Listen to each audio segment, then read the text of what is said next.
The first question is from Shaima from Birmingham, UK. I want to do Ibadah during the last 10 nights of Ramadan.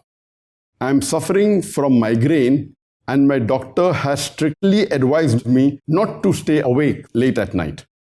Please advise me, what should I do? Before I reply to your question, I would like to tell the sister that you can ask a simple question to your doctor and ask him that if you have a business deal during night time where you may have to spend 10 nights awake for the business deal, and there are very high chances that in that business deal you will make $100 million profit. Then ask your doctor that even though you have migraine, should you go ahead with the business deal or not? And I'm sure that all the doctors in the world, when they hear that 99% chances or 100% chances you are going to make a profit of $100 million and you have a migraine and you have to stay awake for 10 nights, they will never tell you not to stay awake. They will give you ways how you can stay awake. And if the doctor doesn't agree with you to stay awake, I'm sure you will not listen to the doctor. Now coming to the question, what should you do when you have migraine and when you want to do Ibadah in the last 10 nights and the doctor has advised you not to stay awake? First, you have to understand that what is the importance of the last 10 nights of Ramadan. And I started this session by quoting a surah from the glorious Quran. That is Surah Al-Qadr, chapter number 97, verse number 1 to 5, where Allah says, Inna anzalnahu fi laylatul qadr. Wa ma adraka ma laylatul qadr. Laylatul qadri khayrum min alfi shahr. Tanazzalul malaikatu wa ruhu fiha bi idhni rabbihim min kulli amr. Salamun hiyatta matla'il fajr. Here Allah is saying in Surah Al-Qadr, chapter number 97, Inna anzalnahu fi laylatul qadr. We have indeed revealed the message, that is the glorious Quran, in the night of power. Wama adraka ma laylatul qadr. What do you know? What is this Laylatul Qadr? Laylatul Qadr khayrum min alfi shahr. The night of power is better than 1,000 months. Tanazzalul malaikatu wa ruhu fiha bi idhni rabbihim min kulli amr. Therein comes down angels and the spirits by the permission of Allah, by every errand.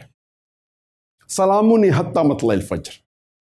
Peace it is until the morning. From this surah we come to know that the Laylatul Qadr is better than 1,000 months. If you calculate, it comes to 83.33 years. It's lunar years. In solar years, it is more than 80 years. That means this one night is better than the life of an average human being. Some human beings die at an early age, at the age of 20, some 40, some 50, some 80, some 90. But the average human being lives for approximately 75 years if it's a male in the world, and about 79 years if it's a female. So this night of power, Laylatul Qadr, is better than the complete life of an average human being. And there are various hadiths talking about the benefits of Laylatul Qadr. And if you do Ibadah during these last 10 nights, the amount of benefits you'll get, your sins will be forgiven, the chances of going to paradise is tremendous, and on and on. You can give a talk, and last Ramadan session I had given a full talk on this Laylatul Qadr. And the Prophet has advised us, Muslims, that seek for the Laylatul Qadr in the last 10 nights. So the best is you stay awake and do Ibadah complete last 10 nights. Best would be to do i'tikaf in the mosque, in seclusion, worshipping Allah subhanahu wa ta'ala for all 10 nights and 10 days. If not, at least do Ibadah in the last 10 nights. And the Prophet gave, if not 10 nights, then 7 nights, or the odd nights in the last 10 nights, or the last 5 nights, and the 3 nights, or 27. There are various options. But the best is doing Ibadah during all the last 10 nights so that you are sure that you get the blessings. And if you compare what are the blessings of praying and doing ibadah in the last 10 nights, especially in the night of Laylatul Qadr. There's a hadith of the Prophet ﷺ who said that if you offer 2 rakah salah, the sunnah salah before the Fajr salah, it is more valuable than the world and the wealth in it. So imagine every day when you offer 2 rakah sunnah salah before the Fajr salah, it is more valuable than the world and the wealth in it. So what's the value of the Fajr salah? And then if you have to compare with Laylatul Qadr, which is equal to doing ibadah, your full life, what will be its value? It will be zillions of times more than the value of this full world. And what's the value of the world? It's zillions of dollars. So if you compare it with this, where is the question that the doctor may not be aware what are the benefits of Laylatul Qadr. That is the reason you gave him a simple example. If I have a deal where I have to stay awake for 10 nights, complete nights, I have a migraine and I'll make $100 million, he will give you 10 different solutions how you can solve the problem. He may tell you, okay, sleep at daytime and stay awake at night. Or he may tell that normally when you sleep at about 10 o'clock at night time, okay, take a Panadol. Or if the headache doesn't go with Panadol, take Panadol extra. There are various options. You can take Combiflam, you can take Voveron, Voltaron. There are 10 different options. But surely, he will never tell you that miss that business deal. That's the reason I would blame you that you have not explained the benefits of Laylatul Qadr to your doctor.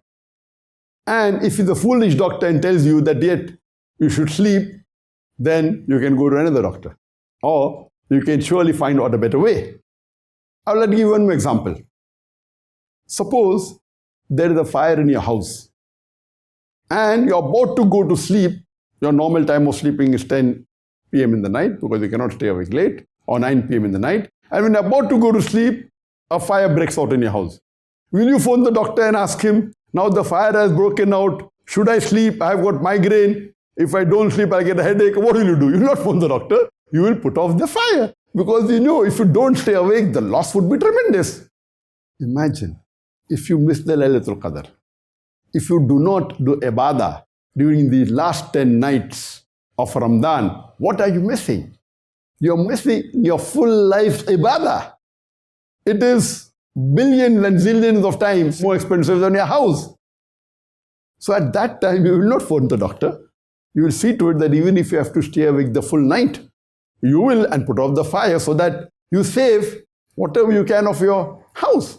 So here, you should realize that every Muslim, if they know the importance of the night of power, of Laylatul Qadr, never ever will he ever dream of wasting even a single minute. Leave aside the full night. Even wasting a single minute of any of the 10 nights of Laylatul Qadr. The difference is that those people who realize the importance, they do more ibadah, they cry to Allah subhanahu wa ta'ala, they ask for forgiveness, they repent, and the Messenger of Allah has given du'as which you can recite during this night. You can do as many good deeds as possible. And inshallah, this will be a maghfirat. It will be a golden opportunity to obtain Jannah in the Akhirah very easily.